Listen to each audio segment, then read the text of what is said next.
تمہید کے طور پر ہر مہینے یہ بات بتائی جاتی ہے، اس وقت جو کتاب پڑھی جاتی ہے یہ امام غزالی علیہ الرحمہ کی کتاب ہے۔ بہت بڑے عالم گزرے ہیں، بہت بڑے عالم گزرے ہیں۔ اس کتاب کا اصل نام ہے اربعین۔ اربعین کا مطلب ہوتا ہے 40۔ تو اس میں دین کی بڑی اہم 40 باتیں بیان کی گئی ہیں۔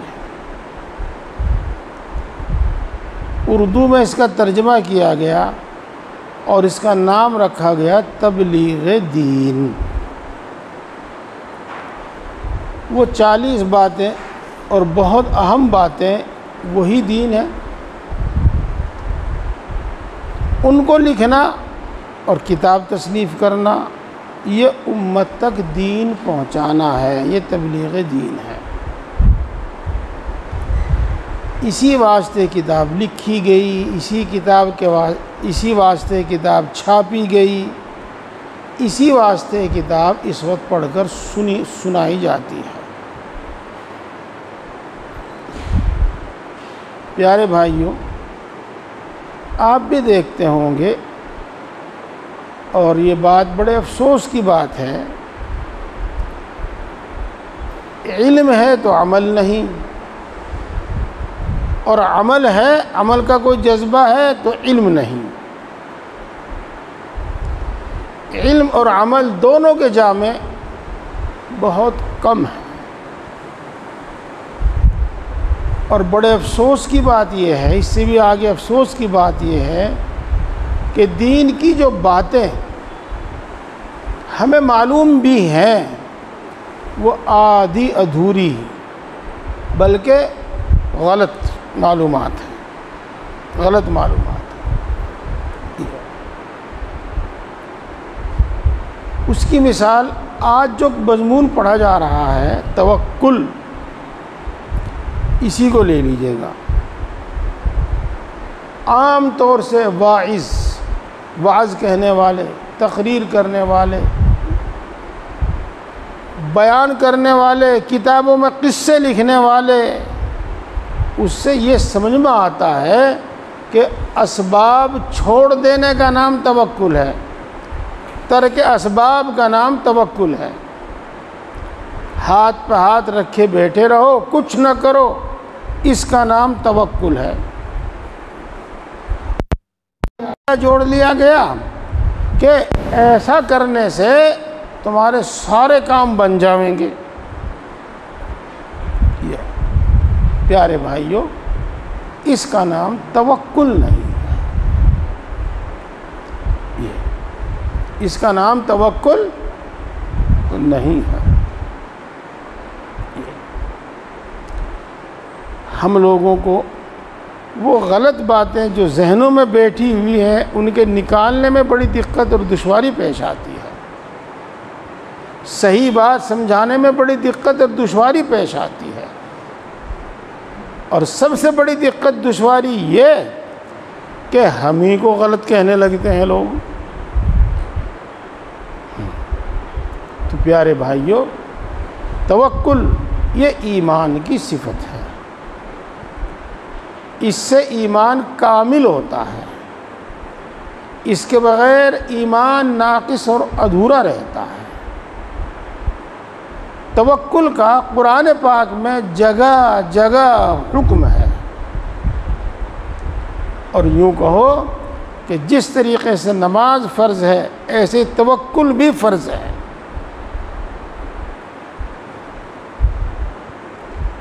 توکل بھی فرض ہے، اس لیے توکل کے صحیح معنی سمجھنے چاہیے، اور اس کا تعلق اعضاء سے نہیں ہے، ہاتھ پاؤں سے نہیں ہے، اس کا تعلق دل سے ہے۔ یہ ایمان کی صفت ہے، ایمان بھی دل میں ہوتا ہے اور توکل بھی دل میں ہوتا ہے۔ اگر ہمارے اندر وہ صفت موجود نہ ہو توکل موجود نہ ہو تو ہمیں تدبیر پوچھنی چاہیے کہ توکل کیسے پیدا. بالکل سادہ الفاظ میں یوں کہو، جس طرح ہم نے نماز پڑھنی سیکھی ایسے ہم توکل کرنا بھی سیکھیں. اور جب تک توکل ہمارے اندر پیدا نہ ہو جاوے ہم اس کو سیکھتے رہیں. باتوں کو سمجھو اور اچھی طرح سمجھو. ایک مختصر سے قصہ بتاتا ہوں میں آپ کو. آپ میں سے جو علماء ہیں وہ بھی شاید نہ جانے حضرت مولانا سید سلیمان ندوی رحمۃ اللہ علیہ کا علمی مرتبہ اور مقام. ہاں، چونکہ ان کے انتقال کو بہت دن ہو گئے، 60-70 سال ہو گئے،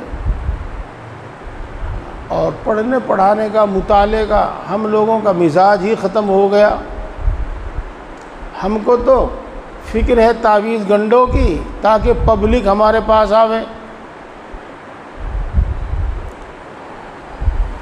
اور ہمیں تو فکر ہے مدرسے میں کسی عہدے کی. بس علم، عمل، رخصت. تو وہ حضرت مولانا اشرف علی صاحب تھانوی نور اللہ مرقدہ کی خدمت میں حاضر ہوئے،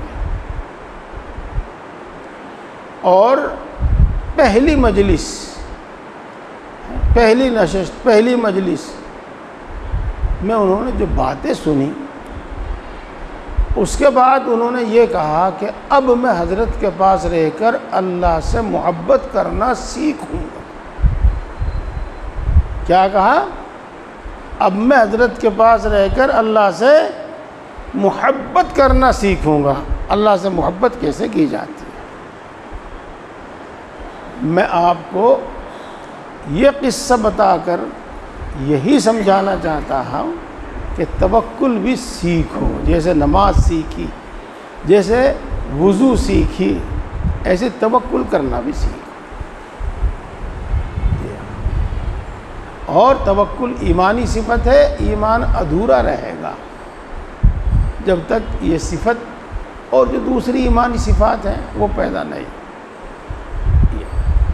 چلیے، اب پہلی بات یہ کہ قرآن پاک میں اللہ تبارک و تعالیٰ نے جگہ جگہ مؤمنین کو حکم دیا ہے کہ وہ اللہ پر توکل کرے، اللہ پر بھروسہ کرے. یہ انبیاء کرام علیہ السلام کو حکم دیا کہ وہ اللہ پر توکل کرے، اللہ پر بھروسہ کرے. چنانچہ ایک آیت شریفہ یہاں بیان فرماتے ہیں. اللہ تعالیٰ ارشاد فرماتا ہے کہ اللہ ہی پر مسلمانوں کو بھروسہ رکھنا چاہیے.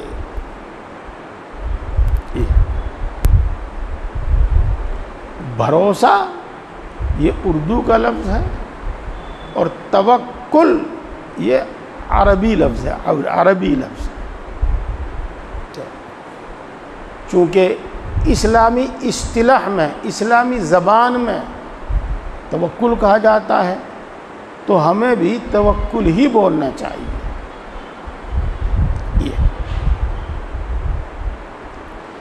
اے لوگو، اگر تم ایماندار ہو، یہ بھی آیت شریفہ ہی ہے، تو اللہ پر توکل کرو. یہ دوسری آیت شریفہ ہے. اگر تم ایماندار ہو، الفاظ پر غور کیجئے، تو اللہ پر توکل کرو. یعنی مومن کو تو اللہ پر توکل کرنا ہی چاہیے. مومن کا تو اللہ ہی پر بھروسہ ہونا چاہیے. میں یہی پھر کہہ دوں، آپ کے دل میں شاید ابھی سے خیال آنا شروع ہو گیا ہوگا کہ توکل کیا ہوتا ہے، کس طرح اللہ پر توکل اور کس طرح اللہ پر بھروسہ کیا جاتا ہے. ہاں دوستو، یہ سوال بالکل صحیح ہے. یہ سوال ہمارے دل میں آنا چاہیے. ہمیں اس کا جواب حاصل کرنا چاہیے اور توکل سیکھنا چاہیے۔ ایک تیسری جگہ اللہ تبارک و تعالیٰ ارشاد فرماتے ہیں کہ اللہ تبارک و تعالیٰ اپنی ذات پر بھروسہ رکھنے والوں یعنی توکل کرنے والوں کو محبوب رکھتا ہے۔ اللہ رب العزت کو توکل کرنے والے لوگ بہت پسند ہیں، یہ مطلب ہے اس کا۔ اللہ رب العزت کو توکل کرنے والے لوگ بہت پسند ہیں۔ آگے آیت ہے، اگلی آیت ہے، اور جو اللہ پر بھروسہ کرتا ہے اللہ اس کی تمام ضرورتوں کے لیے کافی ہے۔ اللہ اس کی ضرورتیں پوری کرتا ہے، اللہ اس کے کام بناتا ہے۔ اللہ کے سوا جن کی تم عبادت کرتے ہو وہ تم کو رزق نہیں دیتے، رزق نہیں دے سکتے، بس رزق اللہ ہی کے پاس سے طلب کرو۔ یہ آیتیں ہیں، بہت ساری آیتیں ہو گئی۔ حدیث پاک بھی سنیے، اور رسول مقبول صلی اللہ علیہ وسلم فرماتے ہیں کہ اگر تم اللہ پر پورا توکل کرو گے تو اللہ تعالیٰ تم کو اس طرح رزق دے گا جس طرح پرندوں کو دیتا ہے، جس طرح پرندوں کو دیتا ہے۔ ہاں دیکھو، وہ صبح کو بھوکے اٹھتے ہیں، اگرچہ وہ جنگلوں میں اور جہاں جہاں ان کو روزی کا گمان ہوتا ہے وہاں پہنچتے ہیں، روزی تلاش کرتے ہیں، لیکن شام کو پیٹ بھر کر اپنے گھونسلوں میں واپس آتے ہیں، محروم نہیں رہتے۔ ایسے ہی انسان اللہ پر توکل کرے، اللہ پر بھروسہ کرے تو وہ محروم نہیں رہتا، اسباب اس کے پاس ہوں یا نہ ہوں، زمین جائیداد اس کے پاس ہو یا نہ ہو، لیکن اللہ تبارک و تعالیٰ اس کے پیٹ بھرنے کی کوئی نہ کوئی صورت پیدا فرما ہی دیتا ہے، پیدا فرما ہی دیتا ہے۔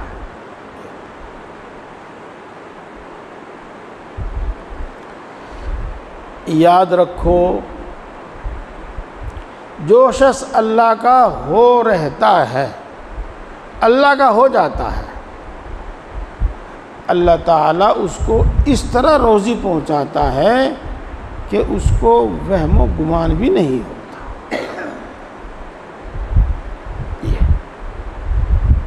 دوستو، یہ آیات اور احادیث آپ نے سنی، ضرور ان سے توکل کی رغبت اور شوق پیدا ہوا ہوگا۔ یہ مومن کی شان ہے اور قرآن پاک اور حدیث پاک کا اثر ہے کہ جب اللہ اور اس کے رسول کے حوالے سے کوئی بات اس کو بتائی جاتی ہے تو وہ یقین کرتا ہے۔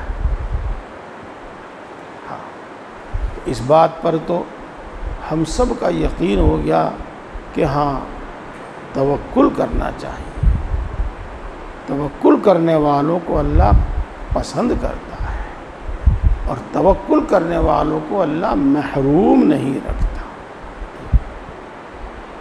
اب سمجھیے آپ کہ توکل کسے کہتے ہیں؟ توکل کسے کہتے ہیں؟ ہاں، پھر عرض کر دوں میں، طوطا مینا کی کہانی، چیڑے چڑیا کی کہانی اور ایسے ہی دوسرے قصے، ان کو سمجھنے کے لیے کسی سوچ کی، سمجھ کی، غور کی، توجہ کی، علم کی ضرورت نہیں، لیکن علمی باتوں کو سمجھنے کے واسطے توجہ کی ضرورت ہے۔ اب دیکھو آپ،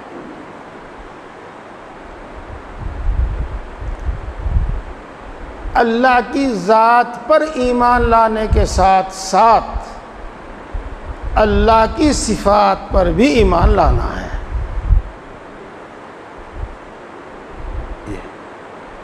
آمنت باللہ کما ہوا باسمائہ وصفاتہ وقبلت جمیع احکامہ۔ میں اللہ پر ایمان لایا، یعنی اللہ کی ذات پر ایمان لایا، اور اس کی تمام صفتوں کے ساتھ ایمان لایا۔ اللہ نے، اللہ کے رسول نے قرآن پاک میں، حدیث پاک میں اللہ کی جو صفات بیان کی ہیں، میں ان تمام صفات کو تسلیم کرتا ہوں، میں ان تمام صفات کو مانتا ہوں، میں ان تمام صفات کا یقین رکھتا ہوں۔ دیکھو، ہاں، یہ جملہ، یہ کلمہ یاد بھی کر لیا، ترجمہ بھی کر لیا کہ مفہوم کا پتہ نہیں۔ میں اللہ کی ذات کو بھی تسلیم کرتا ہوں، اللہ کی ذات کو بھی مانتا اور یقین کرتا ہوں، اور اللہ کی صفات کو بھی تسلیم کرتا ہوں، ان کو بھی مانتا ہوں، ان کو بھی یقین رکھتا ہوں۔ یہ ایمان کے واسطے ضروری ہے، مومن ہونے کے واسطے یہ ضروری ہے۔ تو میرے دوستو، اللہ کی مشہور صفات میں سے ایک صفت ہے ان اللہ علی کل شیء قدیر۔ اللہ تبارک و تعالی ہر چیز پر قادر ہے، ہر چیز پر اس کو قدرت ہے، ہر چیز پر اس کو قدرت ہے۔ اللہ اپنی یہ صفت قرآن پاک میں بار بار بیان فرماتا ہے، بار بار بیان فرماتا ہے۔ ہر چیز پر قادر ہے، ہر چیز پر قادر ہے، بڑی قدرت والا ہے۔ اس نے اپنی اس قدرت سے ہی یہ ساری کائنات پیدا فرمائی، اور وہ بذات خود اس ساری کائنات کا نظام سنبھالے ہوئے ہیں۔ یہ اس کی قدرت ہے۔ ایک بات، اس کے ساتھ ساتھ آپ یہ بھی بتا لیجیے گا کہ اللہ تبارک و تعالی اسباب کا محتاج نہیں۔ اللہ تعالیٰ قرآن پاک میں ارشاد فرماتے ہیں وَإِذَا قَضَى أَمْرًا فَإِنَّمَا يَقُولُ لَهُ كُن فَيَكُونُ۔ جب اللہ کسی کام کا فیصلہ فرماتا ہے تو وہ کہہ دیتا ہے کہ ہو جا، بس وہ ہو جاتا ہے۔ اسباب کا محتاج، ان صفات کا یقین دل میں ہو۔ اس کے ساتھ اب آگے چلو۔ اللہ تبارک و تعالی رزاق ہے، رزاق۔ اس نے اپنی مخلوق کو اور مخلوق کے ہر فرد کو روزی پہنچانے کی ذمہ داری اپنے اوپر لی ہے۔ سب کو روزی پہنچاتا ہے، سب کو روزی پہنچاتا ہے۔ صورت اس کی کوئی بھی بنے، وہ روزی پہنچاتا ہے۔ اللہ تبارک و تعالی وہاب ہے، وہاب۔ وہاب علماء جانتے ہیں کہ مبالغے کا صیغہ ہے، جس کا مطلب ہے بہت زیادہ عطا کرنے والا اور بلا عوض عطا کرنے والا۔ ہبہ جس کو کہتے ہیں نا آپ، وہ بلا عوض ہوتا ہے، وہ بلا عوض عطا کرنے والا اور بہت عطا کرنے والا۔ یہ اللہ تبارک و تعالی کریم ہے، کریم۔ اور کریم کے معنی ہوتے ہیں بلا استحقاق عطا کرنے والا۔ اس مانگنے والے کا کوئی حق نہیں، وہ اس کا مستحق نہیں، لیکن وہ اللہ اس کو بھی دیتا ہے، اس کو عطا کرتا ہے، بلا استحقاق عطا کرنے والا۔ اللہ تبارک و تعالی رحمان ہے، رحیم ہے، سب پر مہربان ہے، بڑا مہربان ہے، اور اس مہربانی کا اثر یہ ہے کہ وہ بڑی بڑی نعمتوں سے نوازتا ہے۔ یہ تو پیارے دوستو، یہ چند صفات میں نے جو آپ کے سامنے اس وقت بیان کی، جب انسان ان سب پر یقین کرے گا، سب پر یقین کرے گا، تو ایک مجموعی سی کیفیت یہ پیدا ہوگی دل کے اندر کہ جب وہ ایسا ہے تو وہ مجھے محروم کیسے رکھے گا۔ وہ اپنی مخلوق پر بڑا مہربان ہے، وہ ہر فرد پر، تمام مخلوق پر، سب پر بڑا مہربان ہے۔ تو یہ سب صفات جس کے اندر ہے تو اس پر خود بخود ہی بھروسہ پیدا ہوتا ہے، خود بخود ہی یقین پیدا ہوتا ہے۔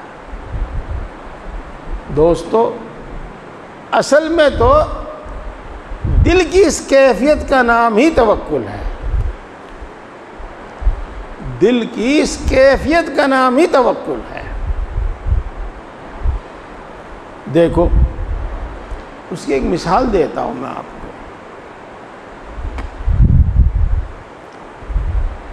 بہت سے لوگ ہیں، اپنوں میں بھی ہیں، غیروں میں بھی ہیں، اور الحمدللہ اپنوں میں تو بڑی تعداد میں ہیں، کہ جو شخص بھی ان کے پاس اپنی ضرورت لے کے جاتا ہے تو وہ اس کو تھوڑا زیادہ کچھ نہ کچھ دے ہی دیتے ہیں، اور اس کو خالی واپس نہیں کرتے۔ تو جس شخص کے بارے میں آپ نے یہ سنا ہو اور بار بار سنا ہو، اور آپ کو اس کا یقین ہو کہ وہ خالی نہیں واپس دیتا، مثال کے طور پر جب آپ اپنی ضرورت لے کے اس کی طرف چلیں، اب دیکھو آپ کے دل میں کیا ہوگا۔ یہی ہوگا کہ جاتے ہی کام ہو جائے گا، جاتے ہی کام ہو جائے گا، یہی ہوگا۔ اسی کا نام وہ بھروسہ ہے۔ یہ امید ہے کہ میری بات آپ کی سمجھ میں آئی ہوگی۔ یہاں میں آپ کو لگے ہاتھ یہ بھی بتا دوں کہ ان صفات کا یقین، اور الحمدللہ یقین تو ہمیں ہے، یہ تو ہمیں معلوم ہے، سب مسلمانوں کو یقین ہے، الا ماشاءاللہ جو پوری جہالت پر اتر جاوے اس کا تو کچھ کہنا نہیں، لیکن سب مسلمانوں کو یقین ہے۔ لیکن ضرورت یہ ہے کہ اس کا استحضار ہو، ہمیں اس کا دھیان ہو، اس کا اثر ہمارے قلب پر ہو۔ یہ علماء سمجھتے ہیں کہ اس کا استحضار ہو، اور اس استحضار کی ایک صورت یہ ہے کہ اللہ تبارک و تعالیٰ کے ان ناموں کو، اللہ تبارک و تعالیٰ کی ان صفات کو، اور اسی کے ساتھ اور جو دوسری صفات ہیں، مثال کے طور پر المقیت، الواسع، ذو الفضل، اس طرح کی جو دوسری صفات ہیں ان کو معنی سمجھ کر، معنی کے دھیان کے ساتھ بار بار پڑھو، بار بار پڑھو، بار بار بولو، بار بار پڑھو، معنی کے دھیان اور معنی کے استحضار کے ساتھ۔ اس کثرت سے، بار بار کرنے سے، اس کثرت سے ان کا مفہوم ہمارے دل و دماغ پر چھا جائے گا، اور جب یہ مفہوم ہمارے دل و دماغ پر چھا جائے گا تو توکل کی وہ صفت پیدا ہو جائے گی، توکل کی صفت پیدا ہو جائے گی۔ یہ اس کے بعد ہم جب اپنے حالات میں غور کریں گے، دوسروں کے نہیں اپنے حالات میں غور کریں گے، تو بہت مرتبہ ایسا ملے گا کہ ہم کوشش کے باوجود محروم رہے، لیکن ایسا بھی ملے گا کہ ہمارے وہم و گمان میں بھی نہیں تھا، ہمیں وہ چیز مل گئی، ہمارے وہم و گمان میں بھی نہیں تھا، ہمیں وہ کامیابی مل گئی۔ تو اس قسم کی صفات سے، اس قسم کے واقعات کو سوچنے سے، یاد کرنے سے اس صفت میں اور ترقی ہو جاتی ہے اور بھروسہ اور بڑھ جاتا ہے۔ یہ دوستو اس بات کو سمجھو۔ دیکھو جو بات میں نے آپ کو بہت سادے الفاظ میں بیان کی ہے، سمجھائی ہے، اسی کو اب آپ سمجھیں گا۔ توکل کی ماہیت اور ارکان، علماء دھیان دیں، توکل کی حقیقت کیا ہے؟ یہ تو ہوگی ماہیت۔ اور توکل کے ارکان کیا ہیں؟ توکل کی صفت کن چیزوں سے مرکب ہو کر بنتی ہے؟ توکل کے دھیان دیجئے، توکل کے معنی اس حالت کے ہیں جو اللہ تعالیٰ کو یکتا، تمام صفات میں یکتا،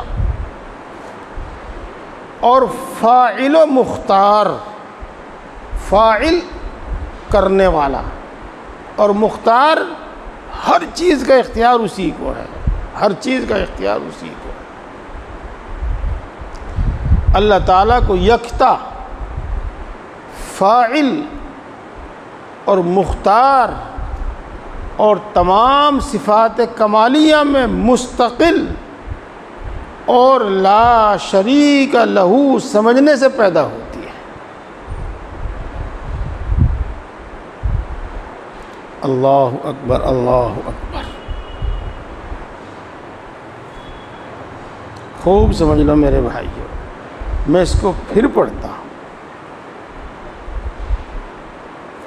توکل کے معنی اس حالت کے ہیں جو اللہ تعالیٰ کو یکتا، واحد احد، فاعل، سب کچھ اسی کے اختیار میں، سب کچھ وہی کرنے والا، مختار، سب کچھ اسی کے اختیار میں، سب کچھ وہی کرنے والا، اور تمام صفات کمالیہ میں مستقل اور لا شریک لہو سمجھنے سے پیدا ہوتی ہے۔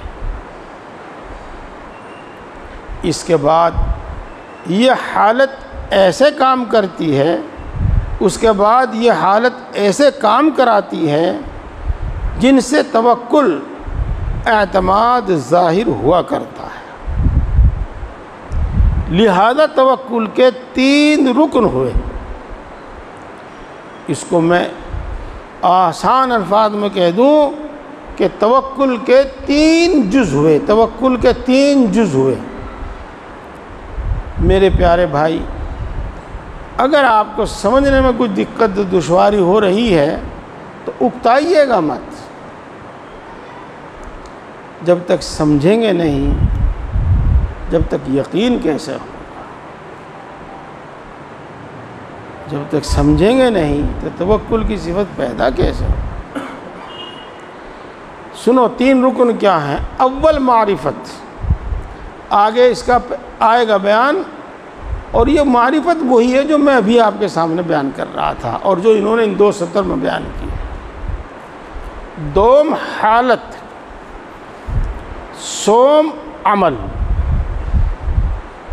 سوم عمل۔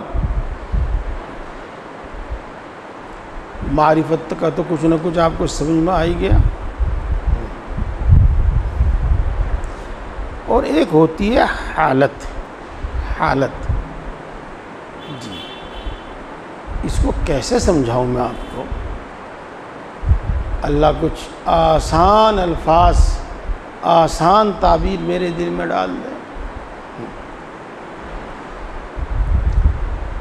آدمی کچھ سنتا ہے،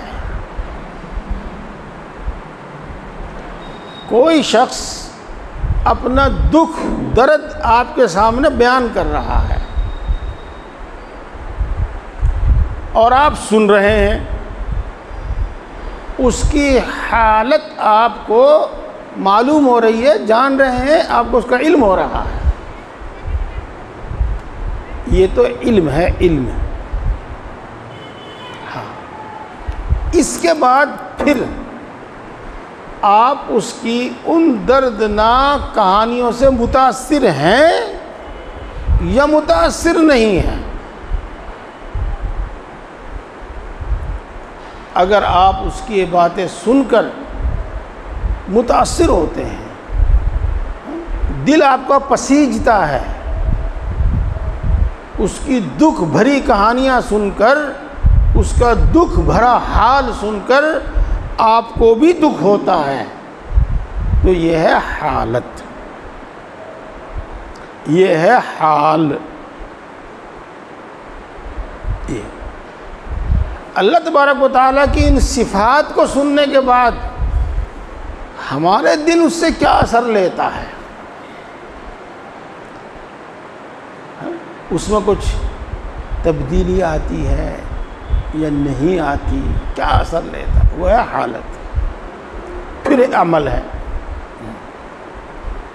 ہم ان تینوں کو جدا جدا ذکر کرتے ہیں۔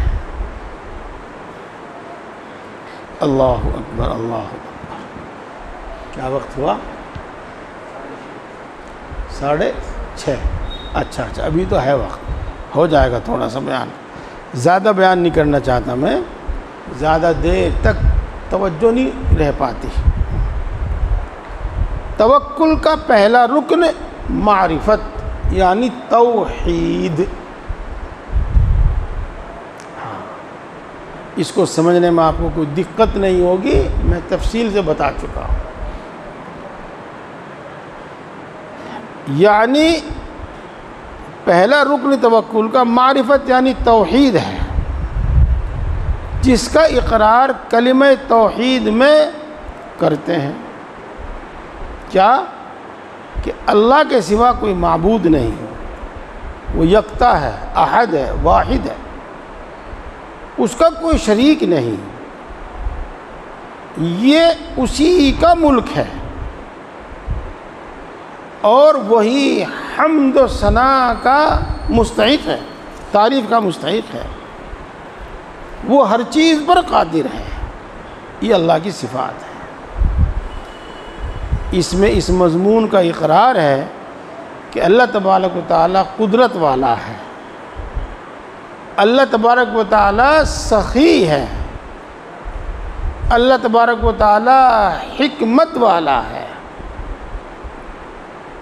اللہ وہ کمالات رکھتا ہے جس کے سبب وہ تعریف کا مستحق ہے۔ بس جس نے سچے دل سے اقرار کے ساتھ ان چیزوں کا اقرار کیا، اس کے قلب میں ایمان راسخ ہوگا اور توکل کی حالت ضرور پیدا ہوگی، بشرطے کہ سچے دل سے اقرار کیا ہو۔ اور صدق دل، سچے دل سے اقرار کرنے کا یہ مطلب ہے کہ اس اقرار کے معنی دل پر ایسے غالب آ جائیں کہ دوسرے مضمون کی اس میں گنجائش نہ رہے۔ ہاں، علماء کو سمجھانا بہت آسان ہے، بہت آسان۔ کیا؟ جانب مخالف کا وہم تک نہ ہو، بس یہ ہے۔ علماء تو اسی سے سمجھ جاتے ہیں کہ جانب مخالف کا وہم نہ ہو۔ اور آپ سب کے سمجھنے کے واسطے یہ ہے کہ مثلاً ہمارا یقین ہے کہ اللہ ہر چیز پر قادر ہے، تو کوئی بھی موقع آوے اور کیسی بھی حالت ہو اور کوئی کچھ بھی کہے، اس کے خلاف ہمارے دل میں کوئی بات آوے ہی نہیں۔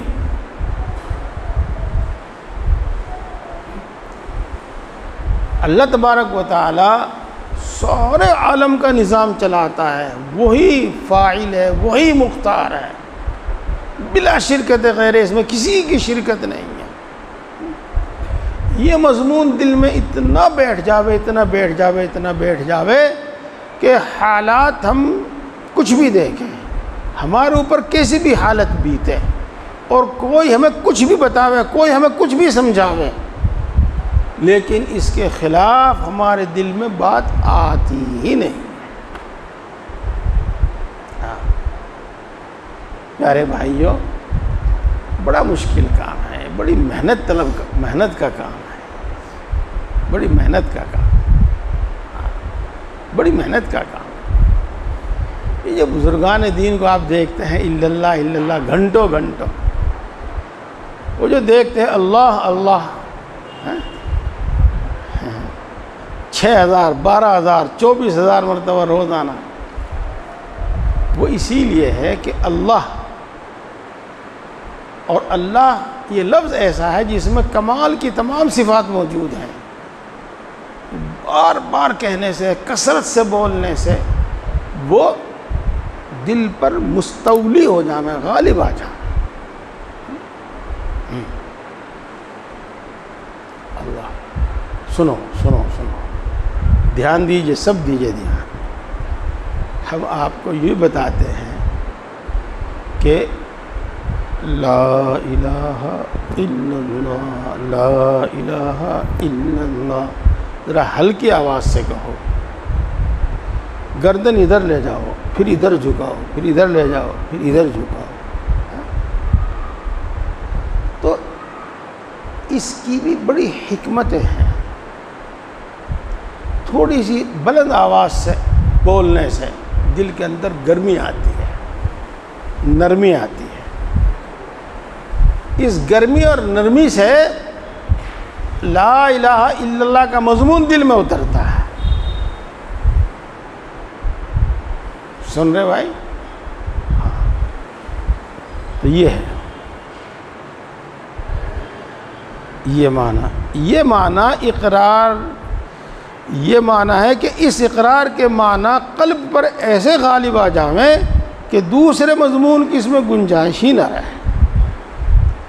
پیارے بھائیوں، بس ایک بات بتا دی، تینوں باتیں بتانے میں آگے لمبی بات ہے، مجھے بیان کرنے میں کوئی دقت نہیں ہے، لیکن اس میں مصلحت یہی ہے کہ زیادہ دیر تک آدمی علمی اور باریک باتوں کی طرف متوجہ نہیں رہ پاتا، پھر سمجھ میں آنا بند ہو جاتی ہے۔ اس لیے میں بات کو یہیں چھوڑتا ہوں۔ ہاں، اور آپ سب سے گزارش کرتا ہوں کہ آپس میں بالکل باتیں نہ کریں، کوئی ضروری بات ہو تب بھی نہ کریں۔ جس کو وضو، استنجا کی حاجت ہو وہ اپنی حاجت سے فارغ ہو، باقی سب صف اول میں بیٹھ کے اور ذکر میں مشغول ہو جائیں، مغرب تک ذکر میں مشغول ہو جائیں۔